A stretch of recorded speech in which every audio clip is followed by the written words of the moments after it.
Hello everyone, my name is Gert van Wyk. I'm 29 years old and last year I did my first Munga.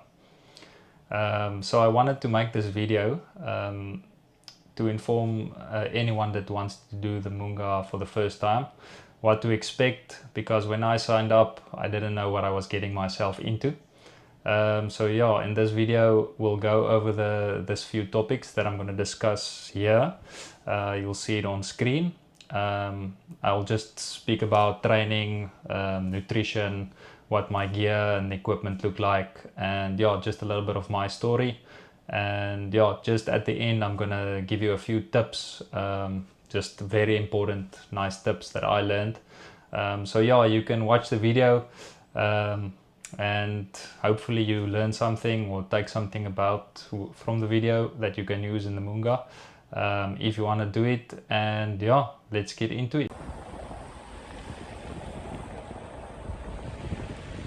Okay, so yeah, first things first, what is the Munga? The Munga is a 1100 plus minus kilometer race, ultra distance cycling race across South Africa. It starts in Bloemfontein and it follows along gravel roads and through farms until you get to Wellington. Along the route there is a series of race villages, and also in between those race villages there is water points where you can stop and fill up. This is not an average bicycle race. It's a very tough race. So that brings me to my first point, and I want to highlight this point. I strongly think that before you enter this race or before you start training for this race, to see a cardiologist, to get a full medical checkup. I don't think a general consult where they just measure your blood pressure and your heart rate is sufficient for this. I would go see a cardiologist to make sure you're 100% able to do this race.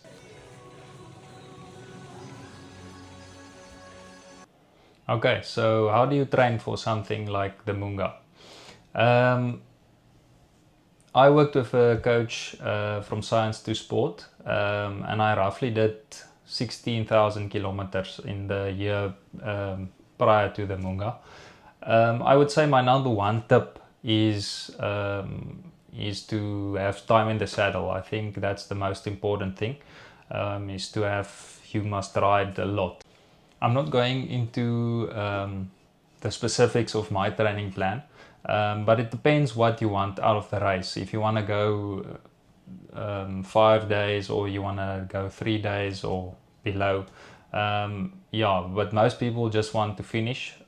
So yeah, to finish you need to be able to do lots of kilometers a day, like 250 to 300 a day for 5 consecutive days. Okay, also heat training is very important. There is many protocols to do how to do heat training.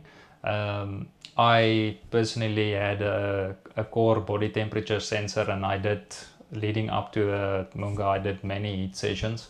But yeah, maybe check out a heat training protocol that you can follow. But yeah, on the Munga it gets very hot. I think my GPS clocked around about 46 degrees last year. And that was actually the point where I was at my lowest, but I'll get into that later. But yeah, heat training, very important. Get your body acclimated to that heat so that you don't lose performance and get negative in the heat, that you can carry on. So yeah, looking back at my preparation, I actually wished I trained my mind more.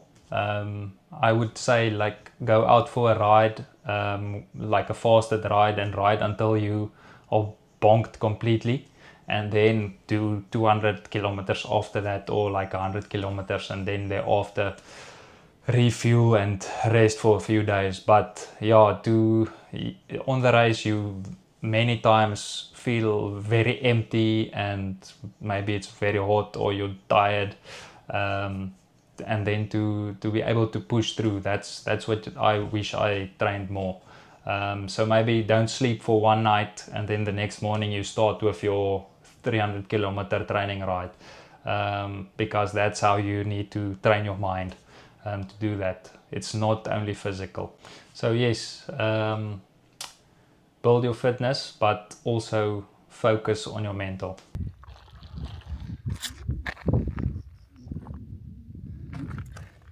Part 3, let's speak a little bit about nutrition. Okay, my nutrition advice is I generally have 3 rules. So rule number 1 is you need at least, or to aim for at least 60 to 90 grams of carbs per hour. That carbs can be of any source, whether it's a gel, whether it's a bread, whether it's a banana. You need to focus every hour to take at least 60 to 90 grams of carbs. Number 2 is when it's hot and it's daylight, I try to focus to get at least 1 liter of fluid inside me. So yeah, I would say 1 liter of fluid. And then the third rule is 1000 milligrams or 1 gram of salt.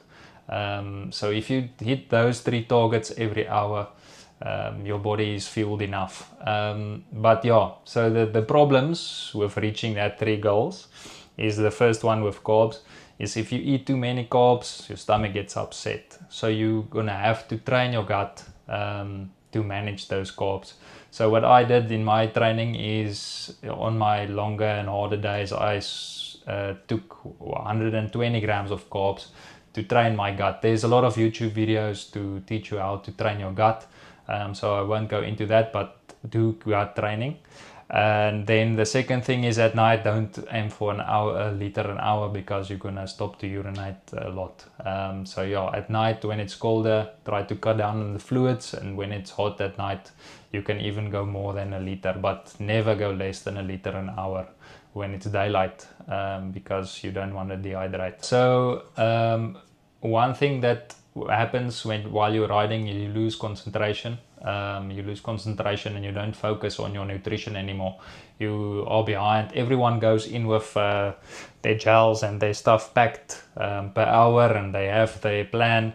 And then once you at 250 kilometers, you want to vomit, and then you get behind. So yeah, every hour, try when you look on your Garmin or your device and you see an hour has passed, like the next hour is gone, think of nutrition every hour, and try to, even if you're behind, if you had 3 hours ago you had a liter or whatever, try to each hour, then from then every hour you start afresh, and you try to get that liter, 1 gram of salt, and 60 grams of carbs at least in your body. That will maintain you, and when you get to a water point, try to eat as much as you can. Okay, let's talk equipment. Number 1 piece of advice is don't go with a gravel bike. Go with a mountain bike. Don't think it's gonna make you faster. You feel you're gonna be faster on the gravel bike. It is not gonna make you faster. Your hands is gonna die, and yeah, then you can't ride anymore. So yeah, in this type of race, I would say comfort is the most important thing. So make sure you're comfortable on your bike. Whether you want to go flat bars, whether you want to go with gravel bars, but you need suspension and you need a wide tire. I'm not going to go into my setup. You can check my setup on my Instagram page. I made a post there with all the stuff that I used, the tires, everything. But some general rules is wide tires. Make sure that you check your pressures, like on your training rides, the 300 kilometer rides and stuff. Make sure that you run low pressures, that cobblestone feeling of the stones is away. And then yes, your aero bars. Aero bars is very important to save your back, to not sit as like forward as on the bars. So aero bars just helps you to save your hands and your back, to relax it a little bit. Don't set them up for aero. Get risers, and maybe the highest riser that you can, and maybe get a shorter stem that you can sit up better. So yeah, don't go into thinking you're gonna be aero and save time with aeroness. It's not gonna work. You will save time with being comfortable on your bike. If you get a bike fit and you have a new fitting and your bike is set up, go for a long ride, at least 15 hours, to feel if there's any niggle starting, your knee is paining, or I had one ride where I had a new fit and my knees started paining. So after like 15 hours, and you won't feel it if you go for your normal 3-hour rides. Okay, so for lights. Lights, I use 2 lights, one extreme light and one lezine light. The extreme light is very good. It will last more than 24 hours on one battery. And also the lezine is also very good. I think it also has around about 24 hours of battery life. What I used is the lezine. I used it on night 1, and it also went into night 2, and then it died. So then I put on my extreme light, and then that carried me through the whole race. So yeah, test your batteries, test your lights before, put them on and see what their running time is, because you don't want to get caught out on the race. So test your batteries. I think you will hear that a lot. Power bank. I used a 30,000 mAh power bank, like a big one, to charge all my equipment on the bike while I was riding, so that if I get to a water point, I don't have to think about any other things like charging my GPS or whatever. So I can somewhat charge my lezine light as well from that same power bank if it runs out and I was caught out. So yeah, make sure that you have a big enough power bank that will last you. And it also helps when you get to a water station or a race village. If you want to charge something, you charge your power bank only. So GPS, that's mostly, I think, one of the most important pieces of equipment after your lights, is your GPS. So load the latest route on your GPS. Make sure you know how your GPS works. Set it to the lowest battery. And yeah, if you get lost on the route, don't stress. Normally it's a glitch in the road, in the map. So yeah, don't stress too much about it. Just try to get to the line again, and make sure about where they say important parts of the routes is, that you don't miss the turn off or something like that. Focus on. Yeah, some small pieces of equipment that was quite nice for me is blip shifters on my aero bars. I didn't think it's gonna make such a difference, but yeah, it makes such a difference if you just can sit in your aero bars and switch your gears if you have electronic gears. So yeah, that helps a lot.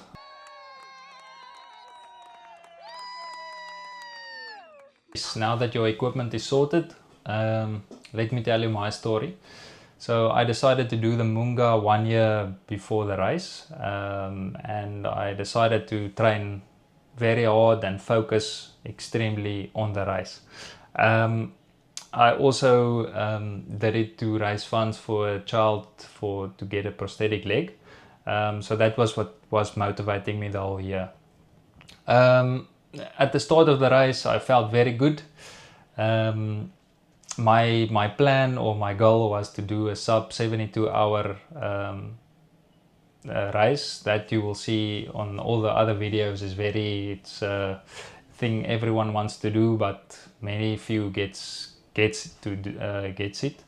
Yeah, and that was the plan at the beginning, so I was focusing on that, and around about 400 to 500 kilometers into the race, just before Loxton, I hit a very big low point. It was 46 degrees, I had a headwind, I was very sleep deprived because I haven't slept yet, and I almost wanted to quit the race, but I told myself rather sleep, and I slept there for 4 hours at Loxton, and I got through it. When I woke up, I felt very good. I had a tailwind, the headwind changed into a tailwind, and I was flying. And soon I was on my on my time again, my goal time. I met some amazing people on the route. It was really lekker to ride with them. And yeah, while I was riding, I just realized that the Munga is a lot like life. You have certain goals and certain things in your life that you want to achieve, but the circumstances can change, and that affects you. It's like when you have a headwind, you can have that goal to achieve the time you want, but if there's a headwind, you can do nothing. So yeah, the one thing is to carry on through those tough points and to realize that that God is in control. You can have your own goals and stuff, but He ultimately grants you grants you it or not. So yeah, that was the lesson that I learned. I finished within my goal time, and yeah, afterwards I just told myself I'll never do it again. I'm still at that point, so I haven't really changed my mind yet. But yeah, I don't want this video to encourage anyone to do the Munga. But yeah, it is an amazing race, and if you can do it, then do it. Okay, part 6, my final quick tips is, I'll start from the top. So yeah, make sure you get a bike fit, number 1, and do a 15-hour ride in that fit. 2, pack very, very, very light. Don't take unnecessary stuff.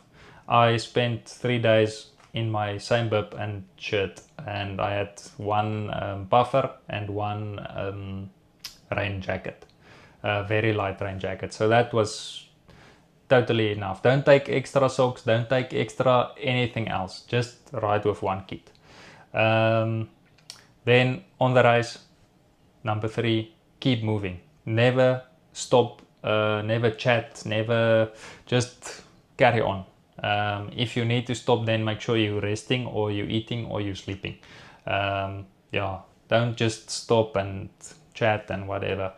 Keep moving. Consistency is what's going to finish the race. Then the next point is train hard. Train extremely hard.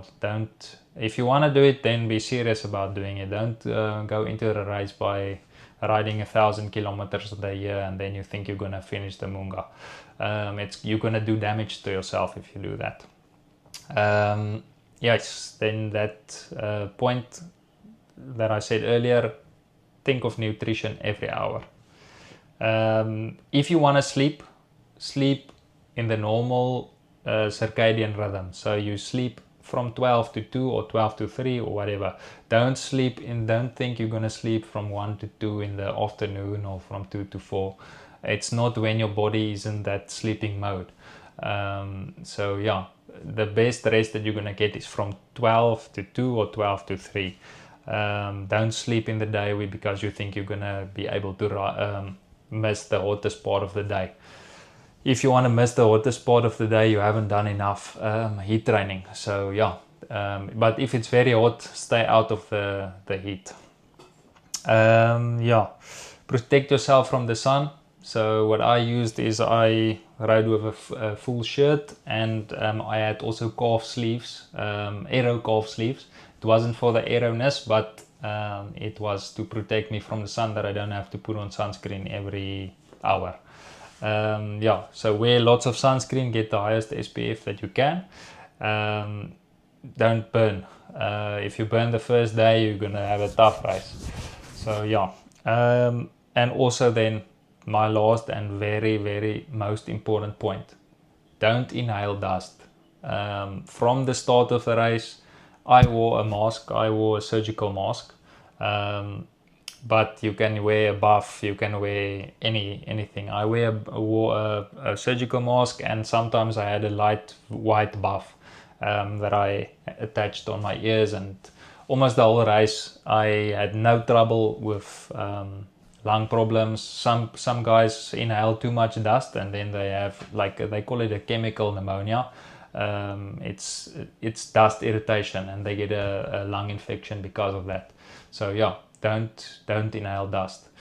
Yeah, so that was my training tips and all the things that I learned throughout this journey. If you have any questions, you can DM me on my Instagram page. I'll put the handle up here. And yeah, if you like the video, comment. Yeah, I wish you all the best and enjoy. If you are gonna do the race, enjoy it.